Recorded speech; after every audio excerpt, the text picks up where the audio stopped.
Bonjour. J'ai reçu plusieurs messages qui me faisaient des suggestions de directions dans lesquelles vous voudriez que j'aille. On voudrait que je parle du cinéma, des derniers films de quelques grands réalisateurs. On me conseille d'aller voir l'exposition Hartung. Oui, je crois que c'est une bonne idée. Je pensais en avoir déjà parlé. Et merci de ces conseils. Je croyais que j'avais parlé de l'exposition Degas, qui est très intéressante, et je tombais sur cette phrase que je vous lis et qui pourrait être l'épigraphe de ce cours. « Si Degas était mort à 50 ans, disait Renoir, il aurait laissé le souvenir d'un excellent peintre, pas plus. C'est après sa 50e année que son œuvre explose et qu'il devient vraiment Degas. » Et cette phrase, je la trouve dans Les souvenirs d'un marchand de tableaux d'Ambroise Vollard. Il y a donc de l'espoir pour ceux qui atteignent leur 50e année. Et c'est donc pour Degas, après la dernière exposition impressionniste en 1886. Et Degas est un artiste très intéressant puisque c'est quelqu'un qui a arrêté de peindre en 1912, quelques années avant sa mort. Alors, j'avais prévu de vous parler de la vie de Rancé, et je crois que j'avais même annoncé et que j'avais commencé de le faire à la fin de la dernière leçon en commentant l'image de l'admirable tremblement du temps, ce que Chateaubriand repère dans l'hiver ou le déluge de Poussin, l'une de ses dernières toiles du cycle des saisons du Louvre. Mais j'ai changé d'avis ce matin. Vous ne perdez rien pour attendre, je reviendrai certainement à la vie de Rancé, mais je me suis dit que je devais d'abord tenter de préciser comment entendre cette notion de sublime sénile que j'ai mentionnée la semaine passée, et justement pour nous demander si une œuvre comme La vie de Rancé pouvait être lue comme un exemple de cet Alterwerk, Alterstil ou Spätstil, œuvre de vieillesse, style de vieillesse ou style tardif. Peut-être que mon changement un peu hâtif de cap pour la leçon d'aujourd'hui peut lui-même être entendu comme cette désinvolture sénile, cette façon de renverser la table au dernier moment, symptôme de manière tardive. Qu'entend-on donc par de tels vocables, style tardif, peut-être sublime sénile? Revenons à cette notion citée en passant. Bien sûr, elle soulève aussi beaucoup d'objections. Ces grands artistes qui sont reconnus dans ce style tardif, dans ce sublime sénile, c'étaient des artistes qui souvent étaient, je crois même toujours, étaient déjà sublimes avant de devenir séniles. Michel-Ange, Titien, Rembrandt, Poussin, ou peut-être encore Chateaubriand. Et je ne sais pas si on peut être plus ou moins sublime, encore plus sublime. Le sublime n'est peut-être pas quantifiable, mais absolu. On n'est pas plus ou moins infini, doublement infini, sauf dans les pensées de Pascal. Mais peut-être aussi, je citais, je crois, la semaine dernière, Pline, ne voyons-nous pas plus de sublime parce que nous savons que ces œuvres sont ultimes, testamentaires, et je crois que j'ai déjà suggéré qu'il y a peut-être un mythe de l'œuvre finale avec lequel nous aurons à composer. Revenons donc aux idées qui se sont répandues sur l'âge, sur la vieillesse, à ces 4 âges de la vie qui correspondent aux 4 humeur depuis l'Antiquité, le sang et l'air associés au printemps, correspondant à l'enfance, la bile et le feu, correspondant à l'été et à l'adolescence, ce qui nous introduit bien à ce cycle des saisons, la mélancolie, la bile noire, associée à l'automne, à la terre et à la maturité. Enfin, le flegme associé à l'eau, à l'hiver et à la vieillesse. D'où le déluge de Poussin pour la vieillesse associée à cet élément. Cela dit, il y a deux notions de l'âge et de la vieillesse. En latin, senectus, c'est la première vieillesse, c'est la belle vieillesse lucide, pleine de sagesse et d'expérience. Et puis il y a decrepitas, au fond la seconde vieillesse, faiblesse du corps et de l'esprit, souvent identifiée à un retour à l'enfance. Au fond, il y a une image heureuse et euphorique de la première vieillesse qui est une sorte d'âge d'or de Sophocle à Cicéron dans le De Senectute, en passant par la République de Platon, dans lequel il y a un long passage sur cette bonne vieillesse que voici, dans la traduction de Videcort Cousin. C'est Socrate qui interroge Céphale. « Et moi, Céphale, lui répondis-je, j'aime à converser avec les vieillards. Comme ils nous ont devancés dans une route que peut-être il nous faudra parcourir, je regarde comme un devoir de nous informer auprès d'eux si elle est rude et pénible ou d'un trajet agréable et facile. J'apprendrai avec plaisir ce que tu en penses, car tu arrives à l'âge que les poètes appellent le seuil de la vieillesse. » Donc cette première vieillesse euphorique. Eh bien, est-ce une partie si pénible de la vie? Comment la trouves-tu? Socrate, me dit-il, je te dirai ce que j'en pense. Nous nous réunissons souvent un certain nombre de gens du même âge, selon l'ancien proverbe. La plupart dans ces réunions s'épuisent en plaintes et en regrets amers au souvenir des plaisirs de la jeunesse, de l'amour, des festins et de tous les autres agréments de ce genre. À les entendre, ils ont perdu les plus grands biens, ils jouissaient alors de la vie, maintenant ils ne vivent plus. Quelques-uns se plaignent aussi que la vieillesse les expose à des outrages de la part de leurs proches. Enfin, ils l'accusent d'être pour eux la cause de 1000 maux. Pour moi, Socrate, je crois qu'ils ne connaissent pas la vraie cause de ces maux, car si c'était la vieillesse, elle produirait les mêmes effets sur moi et sur tous ceux qui arrivent à mon âge. Or, j'ai trouvé des vieillards dans une disposition d'esprit bien différente. Je me souviens qu'étant un jour avec le poète Sophocle, d'où vient cette image de la vieillesse, quelqu'un lui dit en ma présence, « Sophocle, l'âge te permet-il encore de te livrer au plaisir de l'amour ?» « Tais-toi, mon cher, répondit-il, j'ai quitté l'amour avec joie, comme on quitte un maître furieux et intraitable. Je jugeai dès lors qu'il avait raison de parler de la sorte, et le temps ne m'a pas fait changer de sentiment.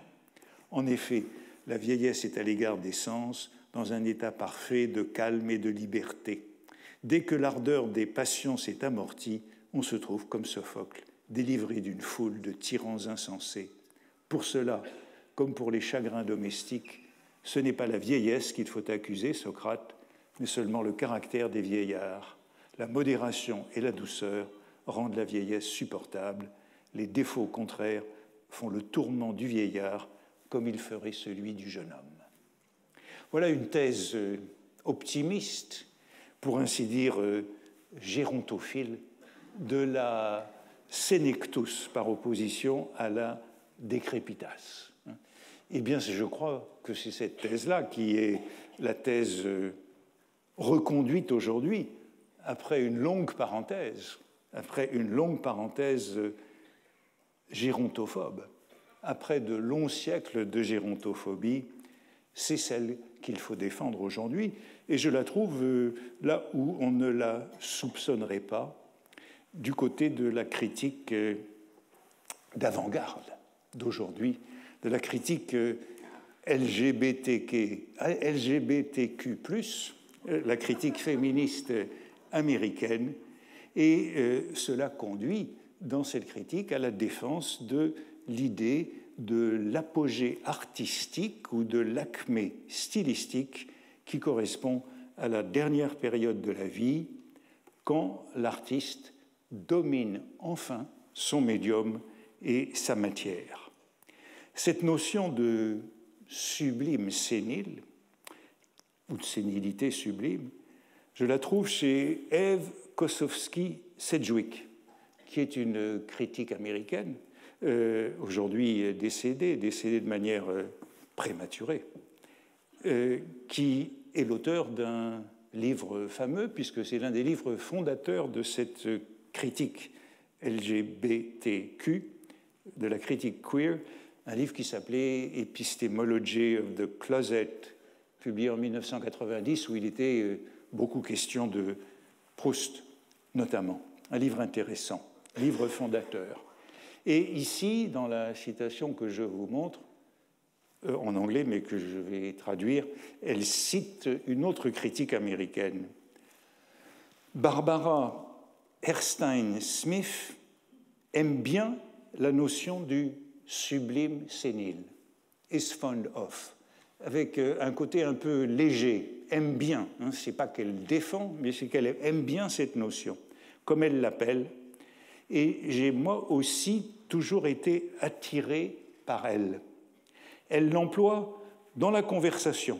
Et je crois que c'est important de noter ça. C'est une notion qu'on peut utiliser dans la conversation, mais qui n'est pas fondée vraiment en théorie, qu'on n'utiliserait pas dans des textes, dans des articles, dans des livres. Elle l'emploie dans la conversation, donc elle essaye cette notion, pour décrire diverses productions plus ou moins intelligibles de personnes âgées et brillantes.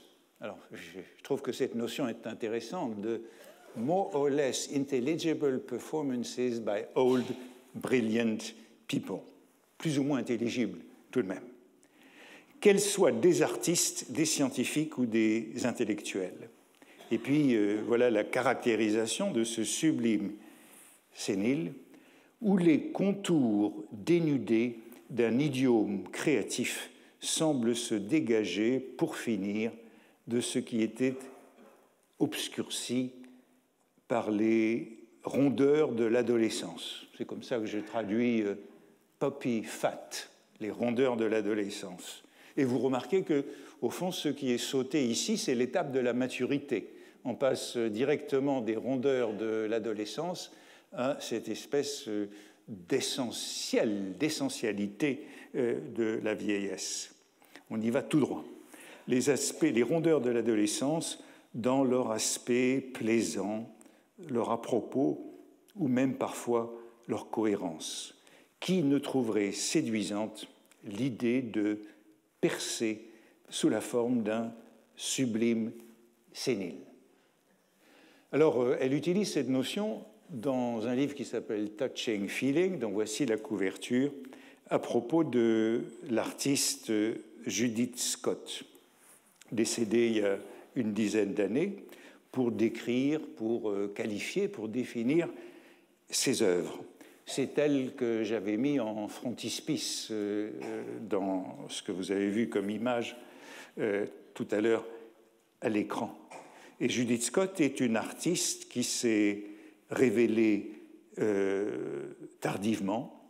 C'était une femme qui était trisomique, sourde et muette, et qui s'est mise à créer des œuvres une fois qu'elle est sortie des institutions où elle avait été enfermée jusqu'à plus de l'âge de 40 ans. C'est seulement entre 40 ans et environ 60 ans, lorsqu'elle est décédée, qu'elle a produit une grande quantité de ses œuvres faites avec c'est des cocons géants avec des fils de laine et des fibres diverses relevant de l'art brut. On a donc là peut-être moins un style tardif. Peut-être que ce n'était pas la notion de style tardif qu'il faudrait utiliser, mais c'est bien celle de révélation tardive d'un artiste. Révélation tardive d'une artiste à elle-même, produisant cette œuvre ainsi qualifiée de sublime. Et vous remarquez qu'il y a trois caractéristiques de l'adolescence, de ses rondeurs ou de ses mollesses qui contrastent avec la dureté du sublime sénile.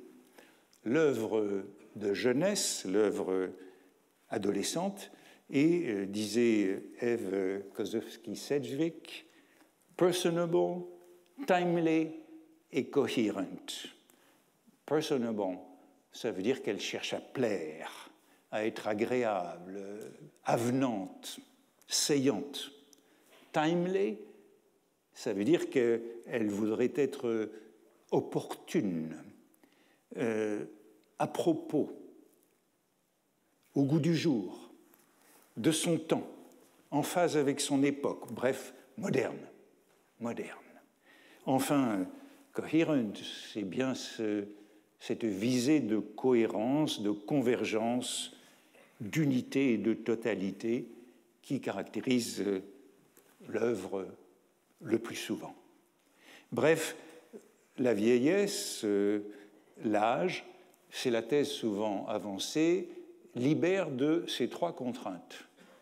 Vouloir plaire, vouloir être de son temps et vouloir être cohérent. Bref, tout ce qu'on pourrait résumer dans la notion de décorum, de déquête, de la vieille rhétorique.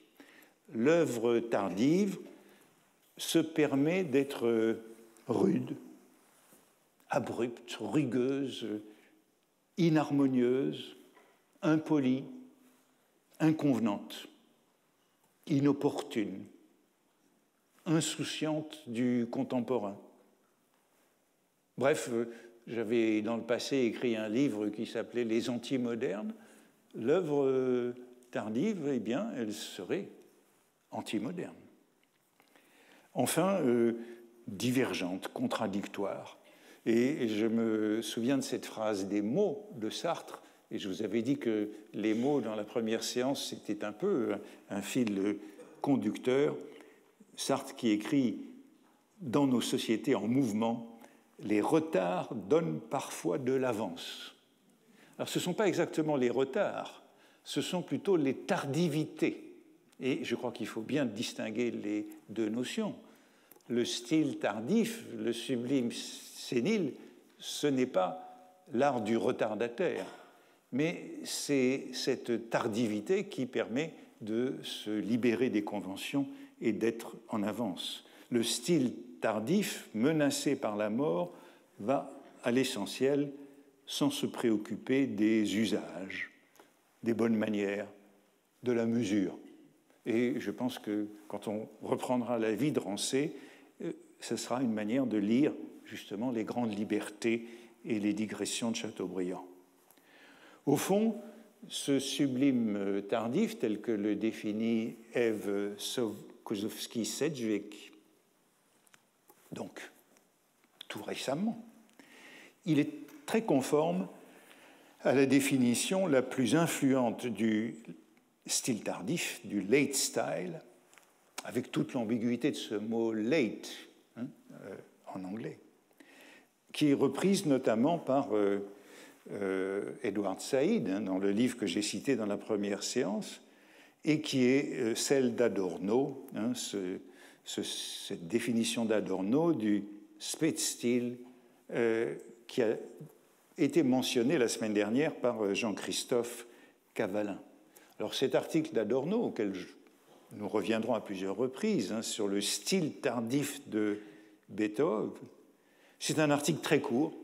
Et je vous ai dit que tous les textes sur le style tardif, curieusement, ce sont toujours des articles très courts, comme des pamphlets, de petits textes qui, exactement comme Yves Kosofsky-Sedgwick dit que Barbara Einstein-Smith utilise cette notion dans la conversation. Ce n'est pas une notion dont on va faire véritablement tout un traité, tout un gros ouvrage sur le style tardif. Et chez Adorno, c'est un texte qui fait 4 pages. C'est comme un essai, comme on lance un ballon d'essai. Et voici le premier paragraphe de cet article. Chez les grands créateurs, la maturité des œuvres tardives ne se compare pas à celle d'un fruit. Elles sont rarement rondes et lisses. Alors je suis satisfait de retrouver cette image de la rondeur, du puppy fat de l'adolescence. Les œuvres tardives ne sont pas rondes et lisses, mais pleines de rides, voire déchirées. Leur goût n'est pas sucré, et avec leurs épines, leur amertume, elles se refusent à être simplement goûtées. Il leur manque cette harmonie, toujours l'idée que ces œuvres tardives cassent l'harmonie, qu'une esthétique néoclassique a coutume d'exiger d'une œuvre d'art, et elle porte plus les traces de l'histoire que celles d'une croissance. Vous voyez qu'il y a bien l'idée que ces œuvres tardives sont en conflit avec toutes les théories romantiques et organiques et classiques de l'œuvre d'art. Alors, ce qui est intéressant, c'est que Adorno conserve la métaphore organique, végétale, puisqu'il parle d'un fruit. Donc, on a bien la transmission de cette métaphore végétale, mais c'est un fruit ridé qui porte la marque de l'histoire, avec un grand H, les cicatrices de l'histoire. Et pour ceux qui connaissent Walter Benjamin, on a bien sûr des souvenirs de Benjamin, et c'est une œuvre qui est, pour ainsi dire, allégorique au sens de Benjamin, dans tout ce qu'elle retient de cette traversée de l'histoire.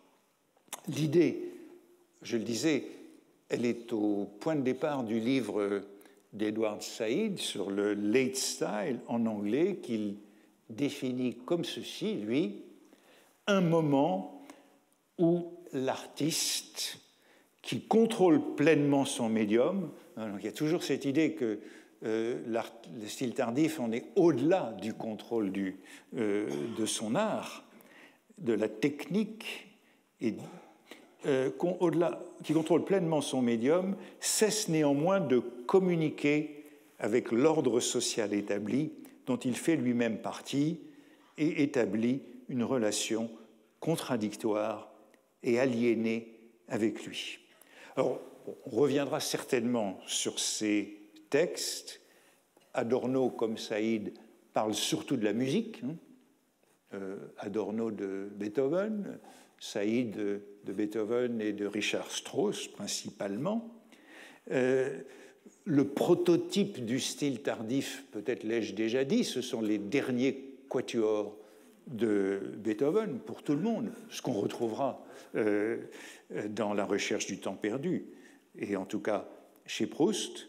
Mais vous voyez que chez Adorno, comme chez Saïd, il y a une dimension esthétique du style tardif, mais il y a aussi clairement une dimension idéologique ou politique.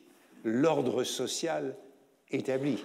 Il s'agit de casser l'ordre social établi, y compris un ordre qu'on a établi soi-même et qu'on a jusque-là transmis.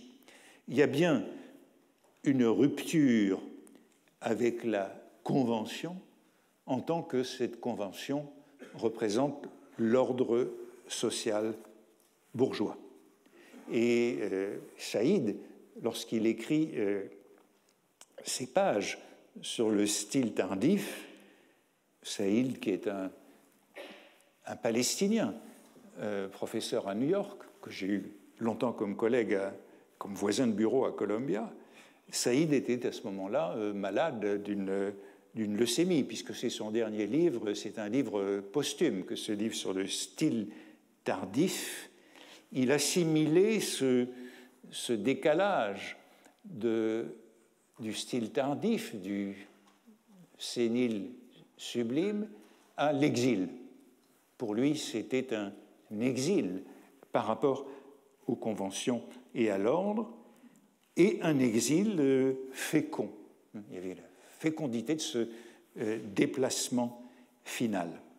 Alors, bien sûr, on peut se demander si tout ça n'est pas une construction plutôt qu'une réalité.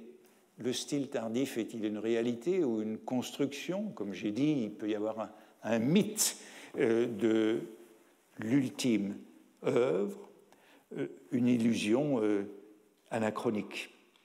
Et sans doute est-ce une notion confuse. Si l'on sait qu'une œuvre est la dernière, il est difficile de ne pas tenir compte de cette donnée, de ne pas l'interpréter sur cette base, voire de la lire comme un testament.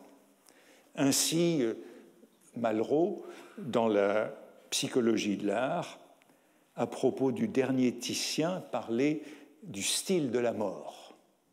Est-ce que le style tardif, c'est le style de la mort? Il parlait aussi des derniers Franz Hals.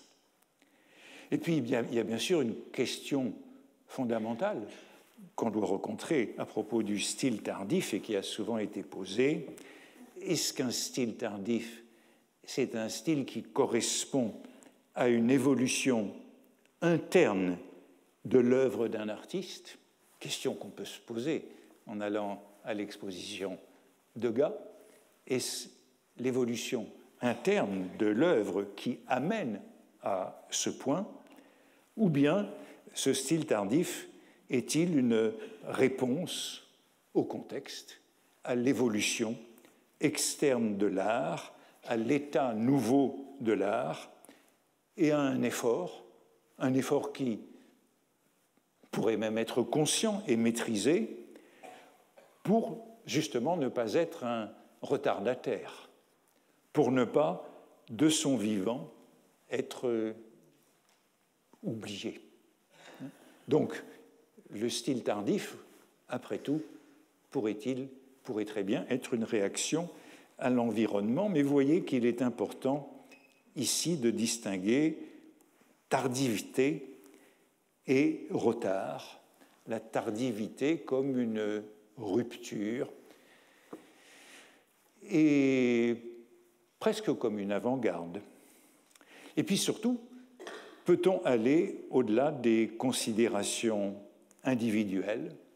Après tout, tout artiste peut avoir un dernier style, mais ce qui est suggéré par Adorno, comme par Saïd, c'est qu'il y a des traits communs aux différents styles tardifs, individuels, aux différents styles de vieillesse. Et ça, c'est évidemment une question fondamentale.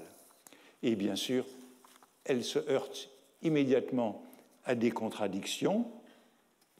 Si on peut faire l'hypothèse d'un style tardif, pour ainsi dire générique, commun à un certain nombre d'artistes, d'aucuns verront dans ce style tardif la sérénité de cette vieillesse heureuse, euphorique, de la retraite, de la récapitulation. Saïd parle justement dans le style tardif de l'élément de récapitulation sereine de toute une œuvre. Ou tout au contraire, faut-il voir dans le style tardif la rage, la colère. J'évoquais dans la première leçon cette vitalité désespérée de Pasolini, reprise par Barthes, cette sorte d'énergie du désespoir. La rage et la colère qui font tout casser avant d'en finir. Brûler ses vaisseaux, renverser la table, pour finir. Il y a là donc deux possibilités de style tardif tout à fait contradictoires. Et peut-être faut-il revenir ici aux récits rivaux, canoniques, concurrents, sur le vieillissement et sur ses effets sur la créativité. Parce qu'il y a quand même ces deux grands récits. Le premier récit, c'est le récit biologique, physique, de la croissance et du déclin, de la grandeur et de la décadence, avec un sommet, quelque part dans la maturité, et au fond, l'évolution de la créativité, c'est en somme le cycle de la vie avec une courbe en cloche. L'autre récit, c'est le récit rédempteur, métaphysique et spirituel, qui mène à une apothéose et à une transcendance à la fin de la vie. Et je vous disais l'autre fois que le modèle de ce récit, c'est Goethe. Et c'est un récit allemand. C'est un récit qui vient des historiens de l'art allemand notamment. Donc il y a deux récits, un récit qui calque la créativité sur le cycle de la vie, sur le corps, et un récit qui calque la créativité sur la rédemption. Le premier récit, en somme, gérontophobe, on en a vu des exemples la semaine dernière avec Vasari sur le Titien et Le Bernin sur Poussin, disant ils auraient mieux fait d'arrêter ou ils auraient mieux fait de cacher leur dernière production, qui, porte préjudice, ces dernières productions, à leur réputation. Et ce récit gérontophobe, il est dominant très très longtemps. Vous avez vu, quand je citais Pline la semaine dernière, que non, Pline n'était pas affecté par ce récit, de même que Platon ne l'est pas. Mais c'est le récit classique qui raconte la carrière des artistes en 3 temps. La carrière des artistes, eh bien, elle passe par une jeunesse qui est le temps de la formation, de l'apprentissage, du dialogue avec les maîtres, et puis par la maturité, c'est le temps de la pleine possession de ses moyens et de la définition d'un style propre. Et puis, 3e temps, la vieillesse, c'est le moment de l'assèchement de l'imagination, de la répétition stérile, de la fossilisation des formes antérieures, de la routine narcissique, encore plus tragique parce qu'elle est face à l'angoisse de la mort. Et je crois qu'il n'y a pas de meilleure réduction, résumé de ce récit classique que l'article de l'encyclopédie, c'est les Lumières, l'article « Manière en peinture », où on trouve le résumé de cette doctrine. Le même peintre a successivement 3 manières, et quelquefois davantage. La première vient de l'habitude dans laquelle il est d'imiter celle de son maître.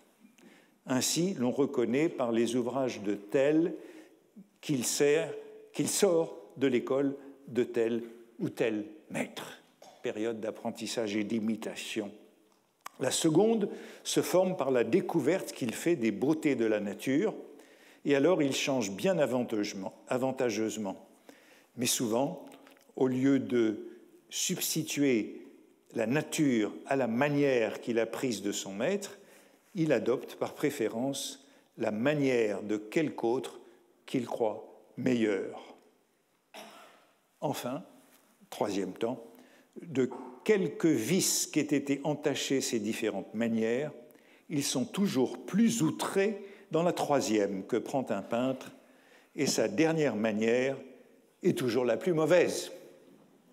Sa dernière manière est toujours la plus mauvaise. C'est la loi, qui est sans pitié pour les vieillards.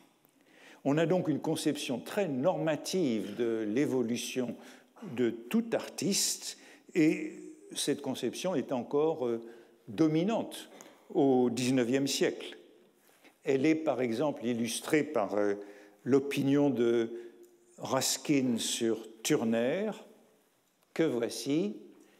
En 1845, la santé de Turner l'a lâché et son esprit et sa vue ont défailli partiellement. Les tableaux peints dans les 5 dernières années de sa vie sont d'une valeur tout à fait inférieure. Et au fond, c'est à peu près ainsi que se terminent tous les récits de vie d'artistes. Les 5 dernières années sont tout à fait inférieures.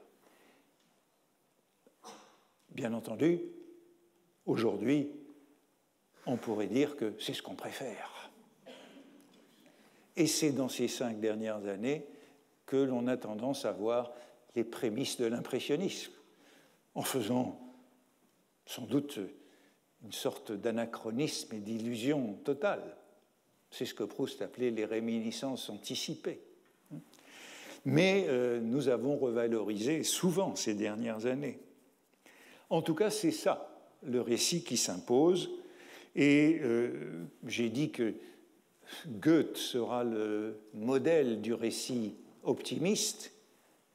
On peut dire que c'est Schopenhauer, le pessimisme de Schopenhauer qui domine dans la version gérontophobe. Si vous lisez les aphorismes sur la sagesse dans la vie de Schopenhauer, vous trouverez de nombreux passages comme celui-ci. Si donc le caractère de la première moitié de la vie est une aspiration inassouvie au bonheur, celui de la seconde moitié est l'appréhension du malheur. Car à ce moment, on a reconnu plus ou moins nettement que tout bonheur est chimérique, toute souffrance, au contraire, réelle. Ou encore, aucun homme quelque peu supérieur, aucun de ceux qui n'appartiennent pas à cette majorité des 5/6 des humains si strictement dotés par la nature, ne pourra s'affranchir d'une certaine teinte de mélancolie quand il aura dépassé la quarantaine. C'est donc Schopenhauer qui est bien le patron de ce récit, de cette vision qui domine en histoire de l'art et je dirais aussi en histoire de la littérature. Cela n'empêche pas tous les historiens d'admettre toujours des exceptions. Il y a toujours des exceptions, mais les exceptions, ce sont celles que je signalais dans les séances précédentes, c'est toujours Michel-Ange et Titien, auxquels on ajoute Giovanni Bellini ou Léonard de Vinci. Mais c'est un tout petit noyau d'exceptions d'artistes qui ont produit le meilleur de leur œuvre après 50 ans. Donc, il y aura toujours quelques exceptions, mais au fond, la loi, c'est qu'au-delà de 50 ans, c'est fini, la créativité. Au cours du XIXe siècle, qui est l'âge de la statistique, de nombreuses études seront faites par des médecins, par des juristes, puis par des psychologues, puis par des sociologues, puis par des économistes, qui chercheront à mettre en corrélation l'âge et la productivité, la performance, la créativité. Il y en a de nombreuses. En voici quelques-unes que j'ai prises à différentes dates de l'histoire pour montrer que c'est permanent. George Miller Bird, Legal Responsibility in Old Age based on researches into the relation of age to work, relation de l'âge et du travail, 1874. Ensuite, un livre dont le titre est tout à fait séduisant, The Age of Mental Virility. Et ça nous donnera à réfléchir justement sur l'état de ces données en ce qui concerne les hommes, mais aussi les femmes. La virilité mentale. An Inquiry into the Records of Achievement in the World's Chief Workers and Thinkers. Et puis, une grande étude de psychologie américaine, Age and Achievement. Et puis enfin, 4 ouvrages d'un économiste vivant qui produit beaucoup aujourd'hui et auquel je vais venir dans un instant, et notamment son 3e livre qui résume toute sa thèse, Old Masters and Young Geniuses, The Two Life Cycles of Artistic Creativity. Donc vous voyez que c'est constant depuis, au fond, le milieu du XIXe siècle, ces études statistiques mettant en rapport l'âge et la productivité, l'âge et la créativité des artistes. Voici le tableau extrait du premier, George Miller, Bird, Legal Responsibility in Old Age, qui découvre que, c'est une première étude qui conclut que 70% de ce qui a été produit dans le monde est achevé avant l'âge de 45 ans et 80% avant l'âge de 50 ans.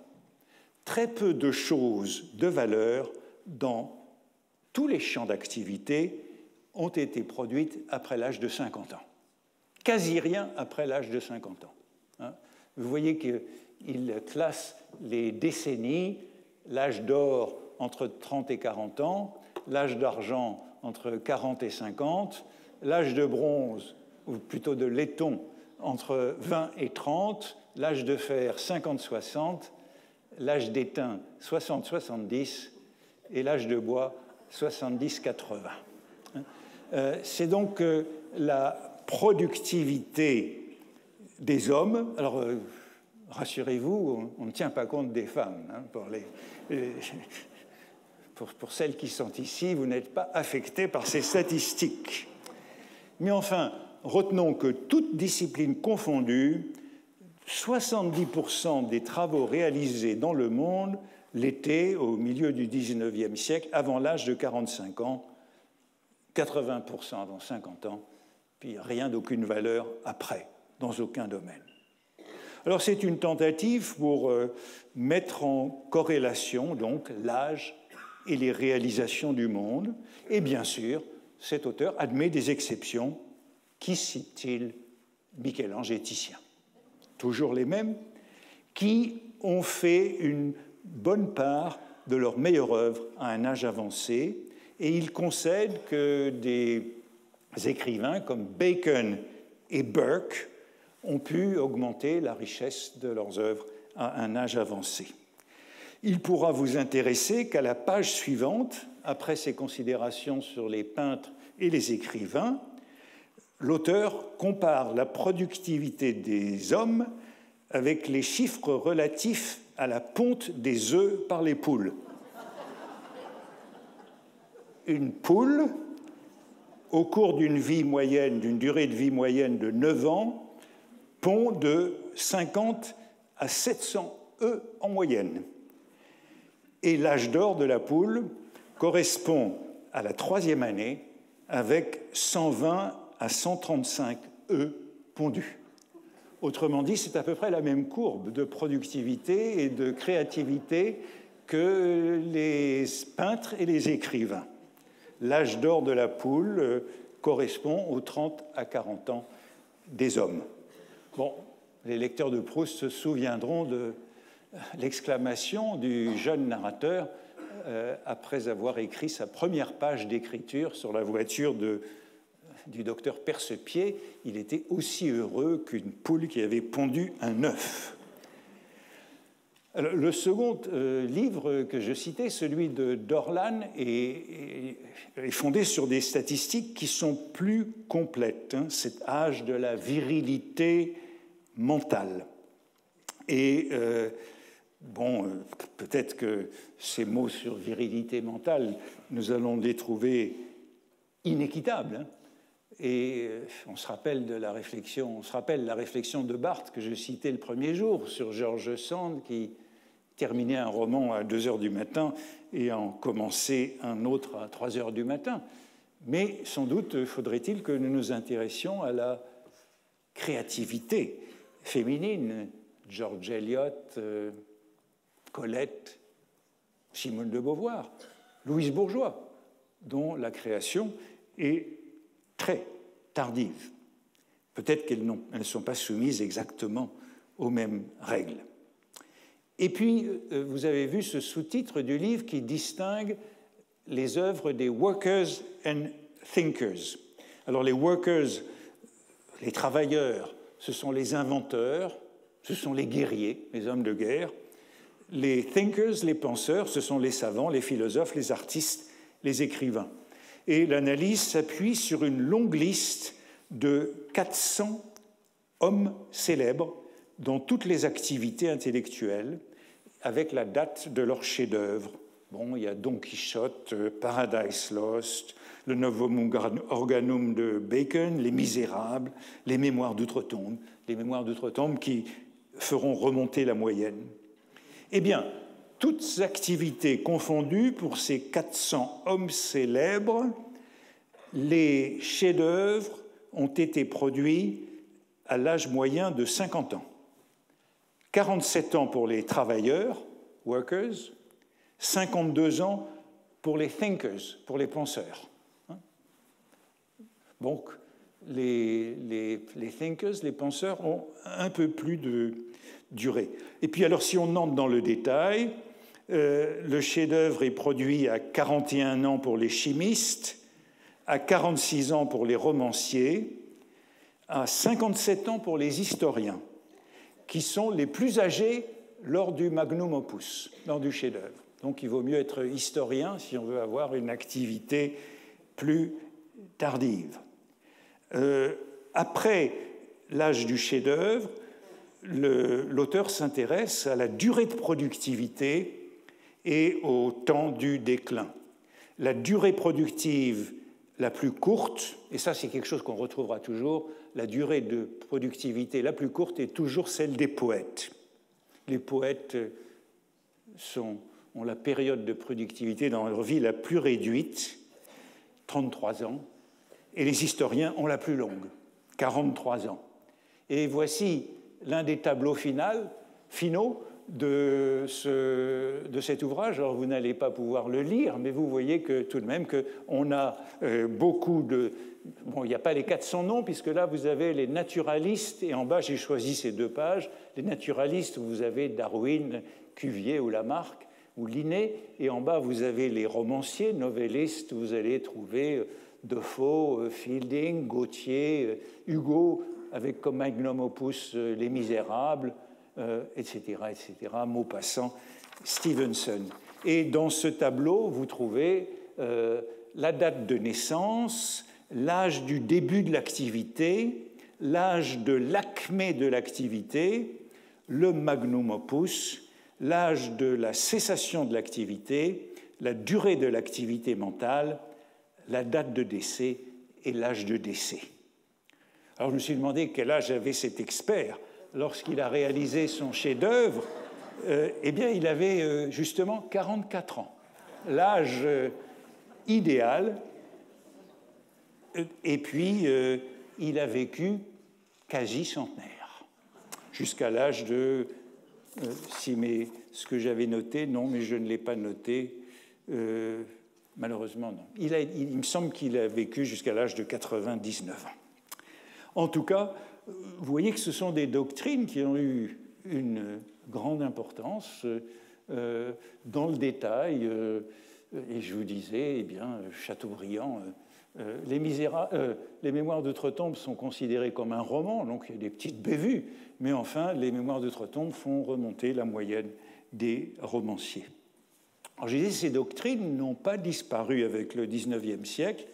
Et le troisième ouvrage que je citais, c'est celui d'Harvey Lehman, Age and Achievement, en 1953. Ça, c'est un gros livre qui fait près de 400 pages et qui porte sur 80 domaines d'activité virile. Le niveau d'excellence des performances est atteint en moyenne à l'âge de 28 à 32 ans pour les chimistes, 30 à 34 ans pour les physiciens, 30 à 39 ans pour les psychologues, 32 à 36 ans pour la peinture à l'huile, 26 à 31 ans pour la poésie lyrique. Vous voyez, la poésie lyrique, c'est toujours au tout début de la vie. 40 à 44 ans pour le roman. Alors, vous me demanderez comment il a fondé ces statistiques. Lui, eh bien, parce que là, dans ce tableau-là, c'est la durée d'activité. Eh bien, lui, il a fait un sondage pour obtenir la liste des meilleures productions des experts en physique, en chimie, en poésie, en littérature. Donc, c'est un sondage pour obtenir un palmarès, la liste des meilleurs, pour ce qui nous concerne ici, la liste des meilleurs livres et des meilleurs tableaux auprès des experts.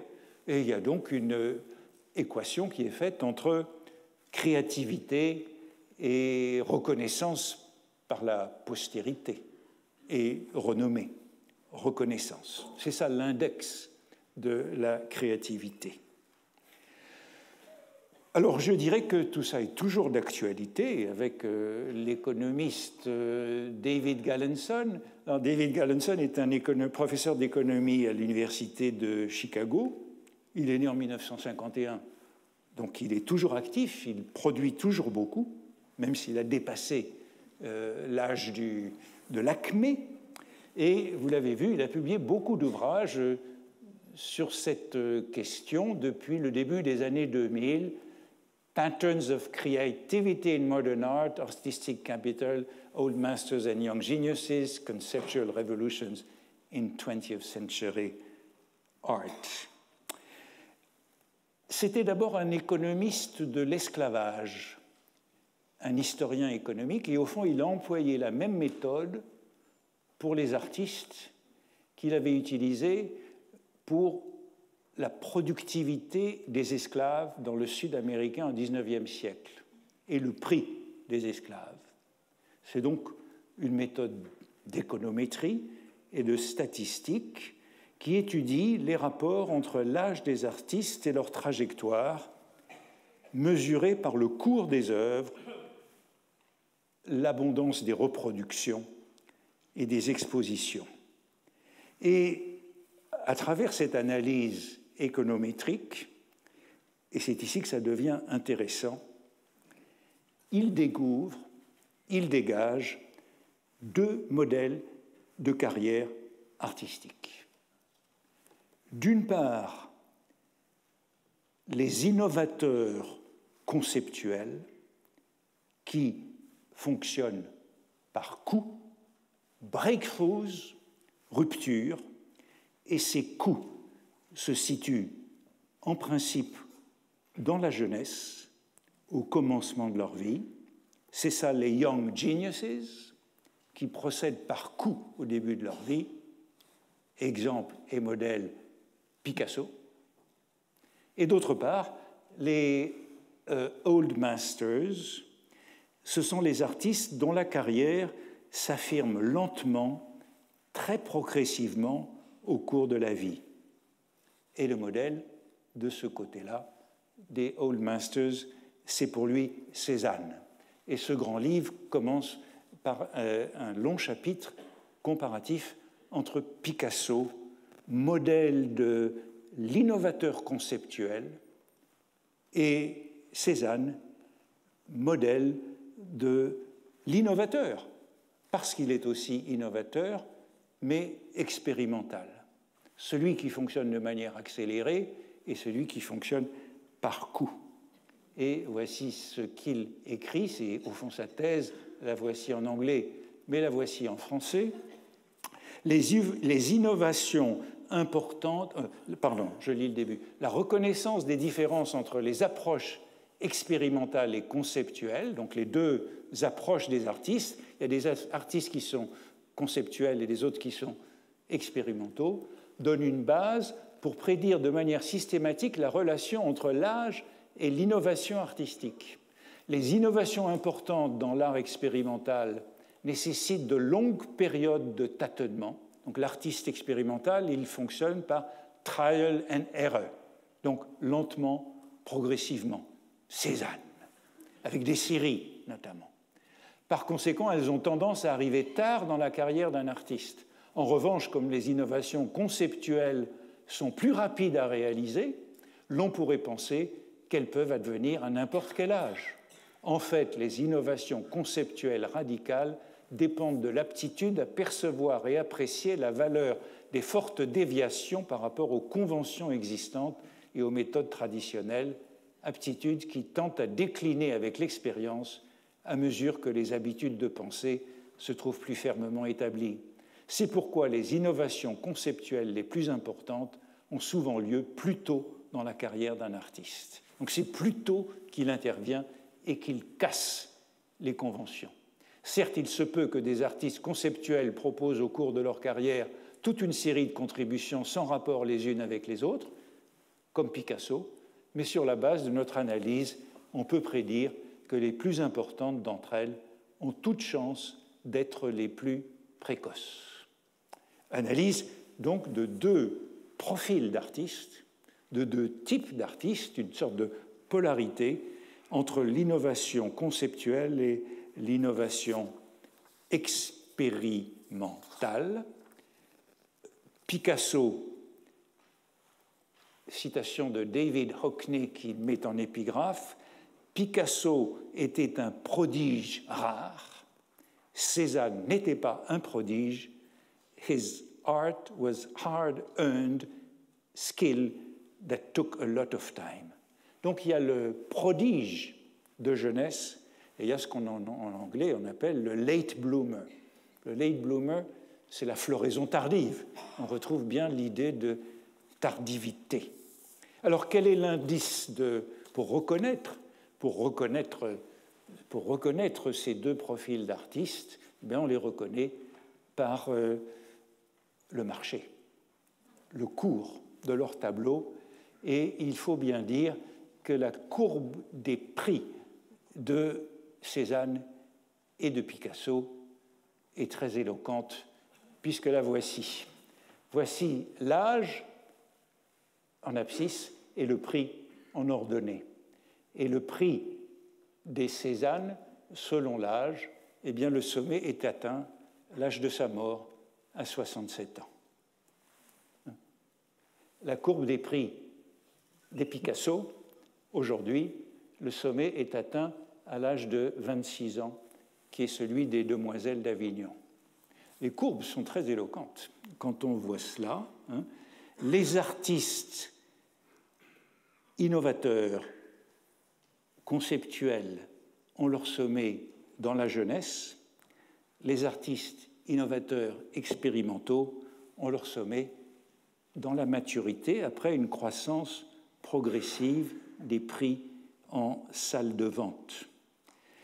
Les ventes de Cézanne ont leur sommet à 67 ans, âge de sa mort. Les ventes de Picasso ont leur sommet à 26 ans, âge des Demoiselles d'Avignon. Un Cézanne de 67 ans vaut 15 fois le prix d'un Cézanne de 26 ans. Un Picasso de 26 ans vaut 4 fois le prix d'un Picasso de 67 ans. Une fois qu'il a fait cette étude, il fait la même avec les reproductions dans les livres. Et ça donne exactement les mêmes chiffres, les reproductions. Mais tout ça, ce que ça mesure, c'est bien sûr la notoriété de l'artiste aujourd'hui comme indice de créativité. Mais ça donne exactement le même résultat. L'âge de Cézanne, pour lequel il y a le plus d'illustrations dans les livres, c'est 67 ans. L'âge de Picasso, pour lequel il y a le plus d'illustrations dans les livres, c'est 26 ans. Et c'est la même chose dans les livres anglais et dans les livres français. Donc cela semble assez solidement confirmé. Et ce système est applicable non seulement aux arts visuels, modernes surtout, mais également, probablement, à la créativité littéraire. Cette acmé de jeunesse pour les artistes conceptuels, tandis qu'il est beaucoup plus tardif pour les artistes expérimentaux, ceux qui tâtonnent, ceux qui procèdent, nous dit-il encore, plutôt par induction que par déduction. L'artiste conceptuel a un projet avant de réaliser l'œuvre, et il réalise ensuite l'œuvre très vite, comme Picasso.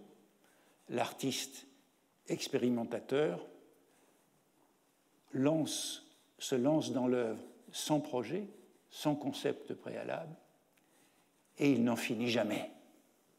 Il ne sait pas finir. Il met beaucoup plus de temps à finir, et il peut toujours reprendre sa toile. C'est ce qui explique que la plupart des toiles de Cézanne ne sont pas signées, puisqu'elles ne sont jamais achevées, alors que Picasso, au fond, signait avec le jour et l'heure et le numéro dans la journée. Et on a donc là deux profils assez différents. Mais il est temps que j'arrête. Vous voyez que c'est un schéma intéressant qui est sans doute applicable à la littérature. Les artistes expérimentaux ont du mal à finir, ils ajoutent, ils essayent, ils tâtonnent. Ils ont une très forte réticence à considérer leurs œuvres comme achevées. Bien sûr, entre ces deux pôles, on peut imaginer beaucoup de possibilités et beaucoup de positions.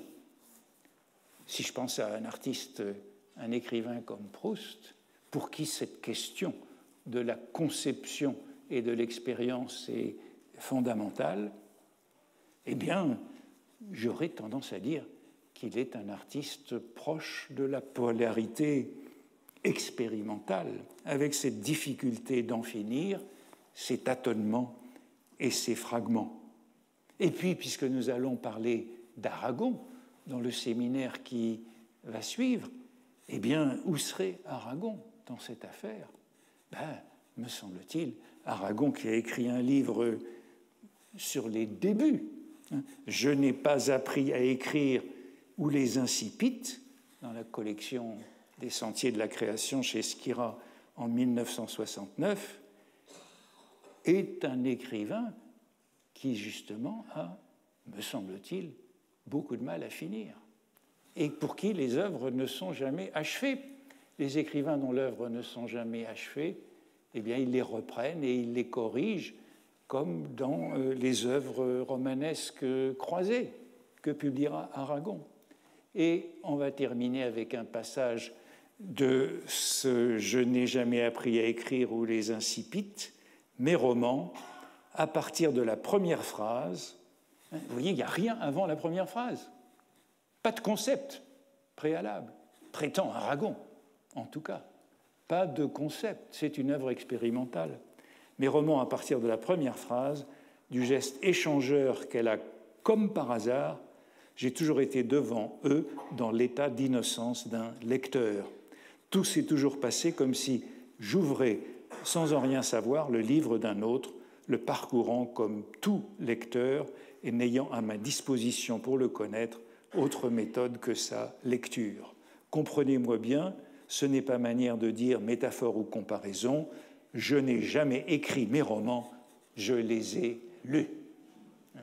C'est bien l'expérimentation qui est ainsi définie. Tout ce qu'on en dit, en dirait, sans cette connaissance préalable du fait, ne peut être que vu a priori, jugement mécanique, ignorance de l'essentiel. Comprenez-moi bien, je n'ai jamais su qui était l'assassin. C'est au mieux cet inconnu qui m'a pris par la main pour être le témoin de son acte, et le plus souvent, le petit poussé n'a point semé derrière lui à mon intention les cailloux blancs ou les miettes de pain qui m'auraient permis de suivre sa trace.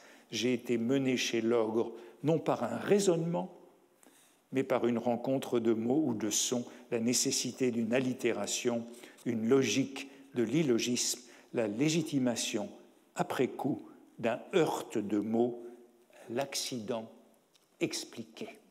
Et bien, voilà donc un type d'artiste qui n'a pas tout fait dans sa jeunesse, justement, puisque l'expérimentateur peut poursuivre très longtemps, tandis que le conceptuel, la plupart du temps, s'il n'est pas Picasso, il se limite à un concept, tandis que Picasso les a renouvelés à chaque étape de sa carrière.